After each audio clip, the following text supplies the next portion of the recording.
welcome to the Claudia Jordan Show and the Pigeons. We're here on XM 149, Sirius 106. Every Monday, our topic tonight, dangerously in love. When love triangles go bad, is cheating worth the risk of being harmed, or even worse, murdered? Give us a call, 877-2-106-106. That is our topic tonight. Who's in the house? Tina Davina is here. Who's in the house? Flora's here. Who's in the house? Shelly Rio. Miss Portia's not here. She had to testify. I don't know if I should say this on the radio, but oh well. She had to testify in a trial in Miami, so she was subpoenaed, so she won't be here tonight.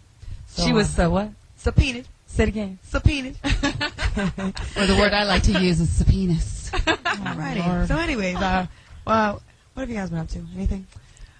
Come on, you guys. Nothing. I I had a barbecue. Tina came over. I'm up front. I'm sorry, Shelly didn't have a party. I laid out in the pool all day. I don't know what happened to my tan, but it was fun. Yes. Y'all gotta have something. I went to Steph Jones' birthday party. me and too. Yeah, we went to that Friday night. Saw Jordan Sparks, and it was cool. That was fun. Okay. They had a girl dancing on the pole. Yeah. Really? Okay. Interesting. Flora, same Steph thing got for you? Nothing. I don't do It can't be nothing. Every single week. Seriously, nothing. I haven't done anything. 7 days. Work, you don't do anything? anything? Yeah, no, I don't do anything. Well, the Fox, that too. the Foxhole traveled to Las Vegas, and we broadcasted live Friday afternoon, and then Jamie kicked off his tour, the Belayment Tour, that started Friday the 3rd of July. It was a hot show. He did a great job. Keisha Coles got on stage, and so did Busta Rhymes the next day, and then, it was good. Really, really, really high energy, and he puts on a good show, and it's funny, too. Yeah. So his jokes and his performances, it was good stuff. So our topic tonight is something a little more somber. Can I get some tickets? No. No, you can't. No, you can't. No, I'm sure when they come to LA, we can arrange that. Our topic tonight is dangerously in love. About, we're talking about love triangles when they go bad. Is the risk, everybody talks about, being the other woman or the other man is exciting, and, new sexual relations is more exciting than old ones. So people, are willing to take that risk sometimes, but, at what cost? This weekend, the murder of Steve McNair, who's the football player that I actually had an interview a couple of times, was a really, really, really nice guy, and come to find out, allegedly he was murdered by his girlfriend, and he was having an affair with his wife. He was married to his wife. He'd been with her since college. They had 4 sons, and they allege that he was telling her that he was going to leave his wife for her. He was about to get a divorce, and this is all Speculation. It's people are saying this stuff, but it's not confirmed yet. But, Right. So we're going to talk about this. It just inspired me to want to talk about this tonight because, people don't know what they're getting themselves into and what the spouse's reaction might be. You don't know what kind of husband the woman might have or a wife, and you could be putting your life in jeopardy. And this is not the first case of this happening. So call in 877-2-106-106. We're talking about dangerous liaisons and being in love. Forbidden love, I guess you'd say. Right. Anybody have any thoughts on this? Yes. It's funny because I was in a relationship where, it was just a tumultuous relationship, and I felt like that person really took me there. Like, this is the same person I said that, he got physical with me, verbally abused. And so when we constantly were always pushing that barrier, of what's cool and just what's retarded. And, when I found out, he was cheating on me, and I found out it was a girl who was a friend of mine, like, I lost it for, 30 minutes. I literally drove to the chick's house with my daughter in the car seat, in the back seat, and I was ready to kick this chick's ass, just, with my kid in the back seat crying, because I'm crying, and it was just all bad. But for that little bit of time, I lost it, and then I had to realize, okay, my daughter's in the back seat. I need to not do this. There you go. And I turned around, and I left. But it's crazy how, you can be in love, and then when you are hurt or you feel like the person is lying to you. They're not, not honest. Maybe this chick thought that, maybe he wasn't going to do what he said, and she just lost it. Well, when you're in love with someone, or you think you're in love with someone, that's a very, very powerful emotion, and you feel like there's nothing worse than being, feeling betrayed or, you disrespected, and you really don't know, what you're capable of doing until that happens to you. Flora, what do you think about that? Well, like with Tina, I mean, I would have done the same thing, but literally in my mind, I wouldn't have gotten in the car and done that. I guess I don't know, it's because I work in law or something, but I know the ramifications of what will happen if I sit in the car and wait for some bitch to come out. I will kill her. But have you ever done anything kind of that crazy, I guess you would say, because you felt you got played or cheated on or whatever? No, I haven't gotten to that point. You've never done anything? Never gotten to that point. Ripping up pictures, clothes? Never gotten to that point. Didn't you throw all of your ex-guy's stuff on the trash, all his clothes that he had? Yeah, I threw all this stuff in the garbage. But that's about as far as I would go. That's about the extent of my anger.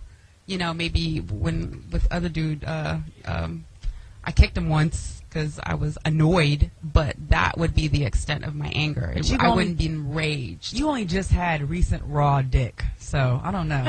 Yeah, maybe if you had some real raw dick mixed with love, you might be a little crazy. My goodness, the rawness. Shelby, what do you think about this? I know you've had some long-term relationships. What do you think about? Have you had any experiences with someone going nuts, wacko on you, or you felt like your life was in danger? Yeah, my son's father. What happened? He was just very physical, which I didn't know until I moved out here, and we got into a lot of fist fights. Cops been to the house a million times, and I remember one time I was pregnant, and he started fighting me. So I jumped on his back and was fighting him right back, and I didn't care. Wow. And this other time, he ripped one of my shirts, and I was so mad. I went to the kitchen, took a knife, and I just stabbed all his clothes and ripped everything. Stabbed his clothes. Yeah, Dude, I was so. I would have just thrown it in the dumpster. No, definitely. But But this one was stabbed. But I was just so upset. And the crazy thing is that he's very violent, and I don't want to say he's very violent, but he is violent at times. But his mother, when she was pregnant with him, found out her husband was cheating on her. And the lady was by her house, and so she went and took a rock and was like beating her up and just acting a fool with him, like while she was pregnant with my son's father. And the crazy thing is years later, because now he's in his late 20s, I went to the movies one day with my husband, and her husband was there with this same woman. I didn't even know it was the same woman. And so I called her, and I was like, I didn't know if I should call her or tell her, but she's like my mother, and I told her. And she freaked out. She was like, it's that same, and she's like, what's her name, da-da-da. And I was like, yeah. She's like, that's the same girl that was pregnant with, your baby dad. Wow, it's crazy. All right, we have Taylor from Memphis. Call in. What do you think about our topic tonight? Welcome to the show. We got a lot of people down here from Memphis that I know y'all been saying on First 48, but it's a whole bunch of situations. Memphis is real small, and a lot of things touch home. But one of my friends that got shot 13 times trying to date this new girlfriend. And her ex-boyfriend took it real personal because he was younger than him. The guy was in his 40s, and my friend was in his early 20s. And he just refused to let the girl go. My friend lived after he shot him 13 times. He shot the girl and then shot and killed himself. Wow. Well, so he lived, he survived being shot 13 times, and he shot the girl and killed himself after all that happened? Yep. Oh, this was like a 2-hour ordeal. Wow. He killed the girl died? Yeah, she died. She got shot in the head. He shot himself in the chest. My friend got shot multiple times, 2 times in the neck. He survived. His ring finger gone. No, his middle finger on his right hand gone. Piece of his thumb on his left hand. Wow. But he still lives. Oh, my goodness. Now, were there warning signs before this? Like, did the other person say, I'm going to kill you? Or were there any signs to I don't know, allude this might happen in the future? When you're dealing with an older gentleman and a young piece of ass, just shots out to Steve McNair. You just don't know what the other person is thinking. Right. Well, thank you for your call. We're glad your friend survived. All right, Tia and Davina, do you have a poem for us tonight? Yes, I do. All right, let's hear it. It's called Dope Fiend. I was at mercy to his touch. He pulled me this way and such. He became my crutch. I hated that I loved him, liked him this much. He made me blush in terracotta Persian red. I could barely hear the words he said. Instead, I play pretend girlfriend, give him all the benefits and none of the consequence. It makes no sense, but he makes me feel intense. And I dismiss commitment and opt for temporary insanity, a future calamity. Surely he knows he is my addiction, and I am a dope fiend, a mere puppet on a string. Tisvina, thank you very much for the poem. No, it was a 30-second poem. It's short and sweet. Into the point. Tonight we have a lot to cover. This is definitely, it's not going to be, filled with a lot of laughs. I mean, it's a serious subject, domestic violence, and especially when it, leads to murder. And, a lot of times you don't know how crazy the person is you're dealing with until you push them, or they find out you're cheating on them or what have you, and you don't know what's going to push them over the edge. So give us a call, 877-2-106-106.